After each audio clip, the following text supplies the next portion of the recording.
Hello, hello, hello! Good day mga people! Samahan niyo ako for today's video. Thank you so much! Ampingan tanan!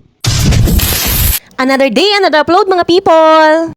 This is a Saturday ganap mga people. Super late upload tayo for today's video. Medyo not feeling well kasi ang person kahapon kaya hindi tayo naka-edit ng ating vlog. But then, kailangan nating magpatuloy sa pag-upload. Let's go mga people! Samahan niyo ako sa aking Saturday ganap! Pata kayo dyan, pasinabi nga sa mga kumakain, napakalaking pata ang nasa inyong harapan.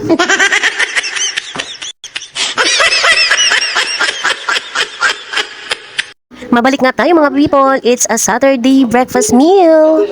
Dabulat, sweet mango, and ating ginisang ampalaya. Let's eat mga people. A few moments later. At tayo nang gumala dahil may paayuda tayong natanggap. Tayo ay pipila mga people. Yes, you heard it right. Tayo ay pipila para sa maliit na ayuda kasi kahit anong liit niyan mga people, malaking tulong na rin yan para sa atin. Pahalagahan ng bawat bigay, pahalagahan ng bawat grasya. Let's spread love and positivity mga people.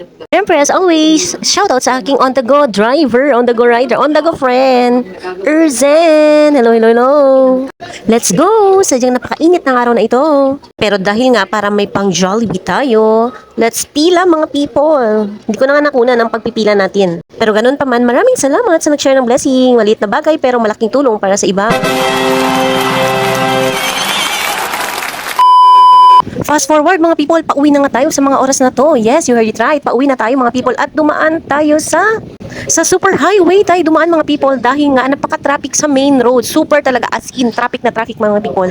Yes, pumunta pa nga tayo ng Pasobolong mga people para makadaan ng super highway. Pasobolong, palabas ng Tumaga, palabas ng Santa Maria Road, palabas ng Camins, papuntang airport at papuntang Baliwasan kung saan tayo nakatira, pin the location. Pero isa lang masasabi ko, napakaswak talaga ng daanan sa super highway, kaya talaga siya sinawag na super highway, di ba?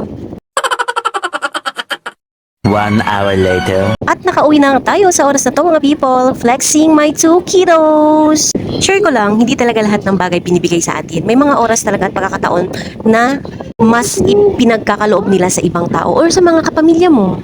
Gaya ng mga talento at kakayahan na meron sila na wala tayo. Sabi niya nga, kailangan niyang ibalanse ang mundo. Kaya hindi lahat ng bagay ay nakukuha natin o napagkakaloob sa atin. Kasi kailangan nga dapat maging balanse. Pantay-pantay.